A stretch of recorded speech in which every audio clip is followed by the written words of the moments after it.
I did not see it coming. I just thought that I was unwell. Well, like everybody sometimes has health issues. But I never thought this could be anything like cancer. I thought maybe it could be worms or something.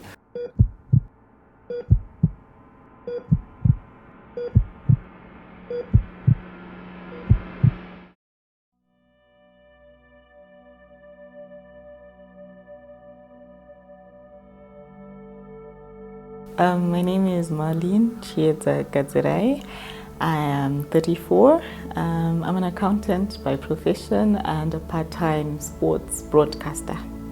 My name is Dr. William Busmani. I am a medical doctor by profession, and I'm a specialist obstetrician and gynecologist.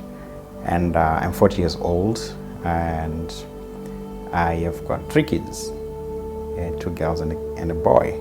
One of the most fascinating things about colon cancer is that in Africa, there seems to be quite a disproportionate number of young people affected with colon cancer. So for years, I had constipation, which I just told myself, oh, this is chronic constipation.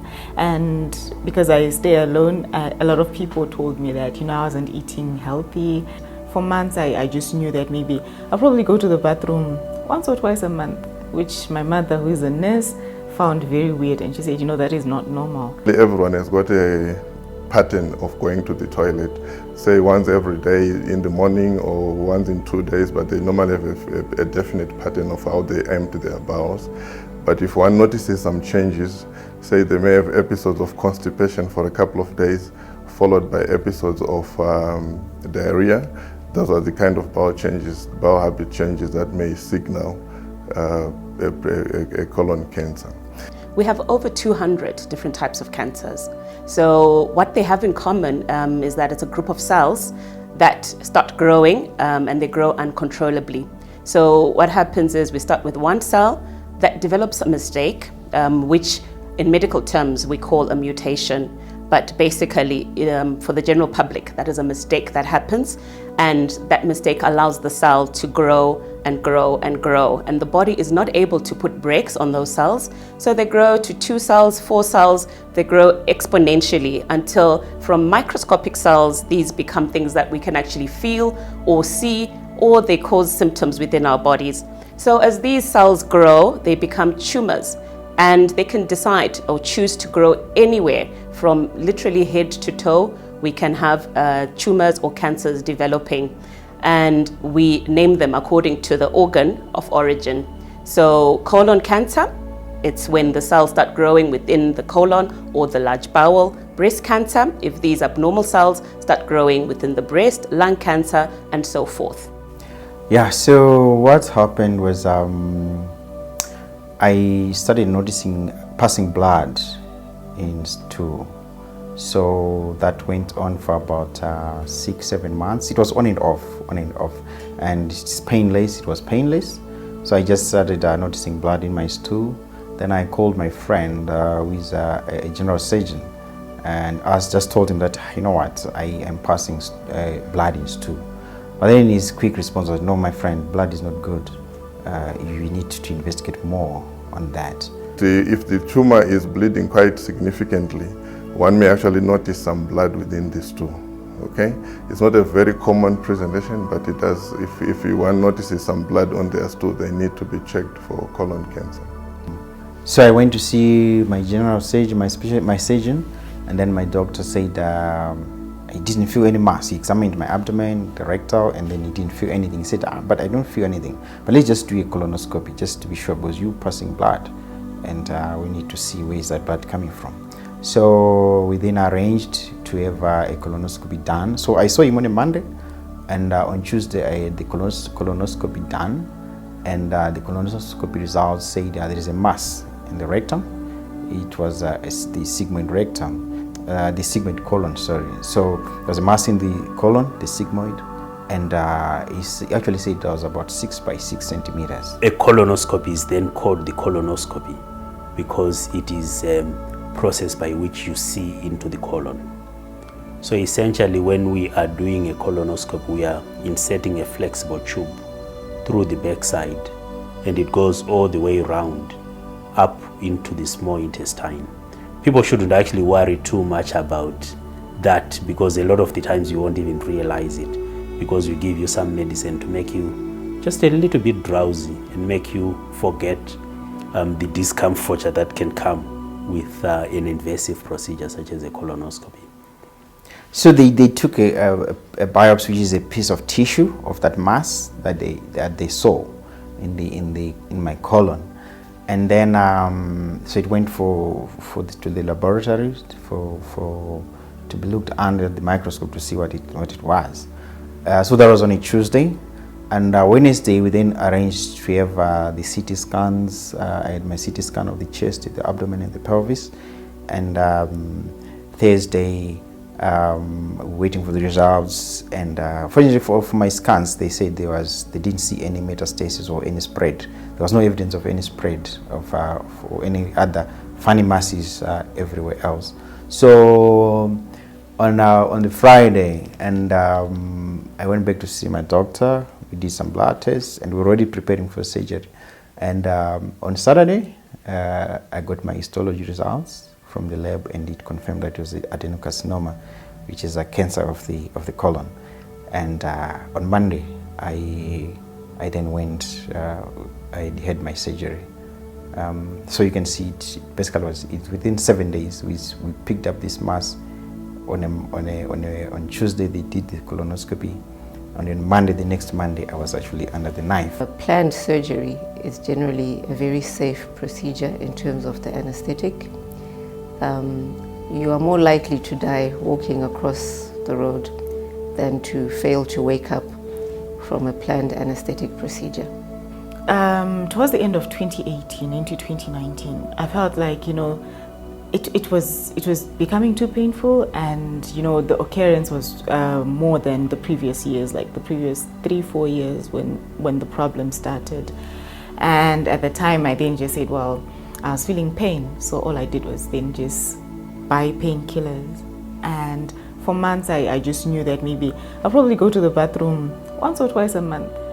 What made me seek medical attention was, I remember one night I was in so much pain, and by then I think I was now taking the painkillers every 10 minutes, every 15 minutes.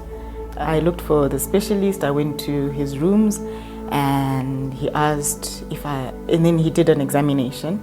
He asked if I had eaten, and he said what was wrong. I said, I've got piles, I've got hemorrhoids. I think it's time for you to just cut them off because the pain is too much. I can't do anything. I'm bloated. I feel I'm still constipated. I've eaten literally for almost 2-3 weeks, and yet I haven't been to the bathroom. So I'm imagining what's going on now, and all I can only see blood, so I don't know what's happening. And so he did an examination, and then he asked, have you eaten since last night, since morning? I said no, the only thing I had were the tablets I got at around 3 a.m. And he said I need to do surgery now. The diagnosis of cancer was not confirmed right there. There was a biopsy that was taken. So the whole 7 days that I was in hospital, I wasn't sure what was happening because the tests were being done at the lab. When I was discharged from hospital, I went back to stay with my parents, and they were nursing me because my mom is a nurse. It was painful to actually dress the wound and all, and most of the time I didn't want anything done. So I think 3 days later, my doctor then called and said, I need to see you. Are you able to come to my rooms? And so he pulled out my results, and there were all these big papers around him. And he says, yeah, so the biopsy lab results are here. And then he says, yeah, so the results show that you have cancer. And he was like, yeah, so this diagnosis means that, something can be done about it. And, you actually need to go on the treatment for cancer. So if one is got a cancer, the best time for us to be able to offer curative intervention is if we can pick it up before the cancer has spread.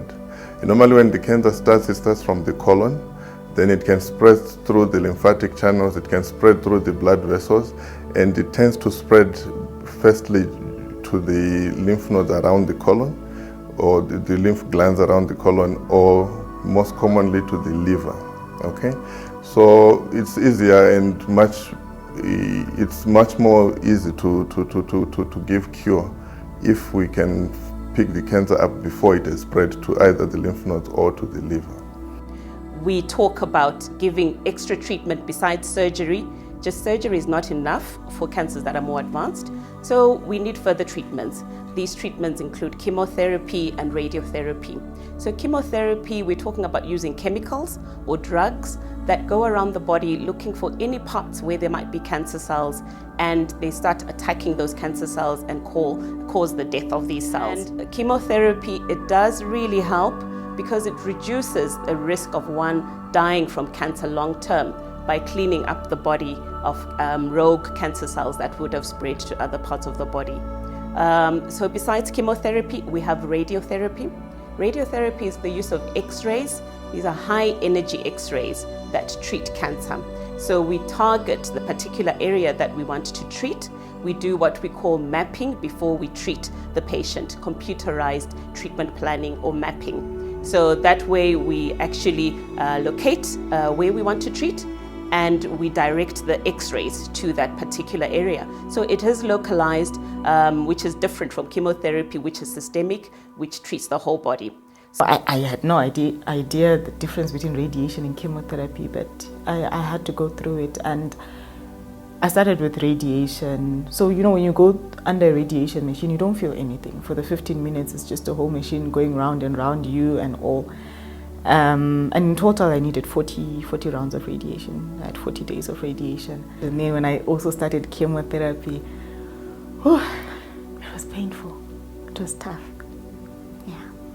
The first thing I experienced was loss of appetite, nausea all the time. I had diarrhea. I had both. It was diarrhea, it was constipation. So it was a lot of things that was going on. As a medical doctor myself, I was now changing roles. It was now me being the patient and going to see my doctor, and the experience is actually, I think it's a mixed bag. At times you really find yourself experiencing what patients go through when they come to see us, and it actually changed me a lot, the way I relate to my patients. Now I see what it means to have a condition like that and to have someone looking after you. It's very difficult. I know my surgeon actually had a tough time trying to counsel me, trying to explain this, explaining something that to someone who knows what it is.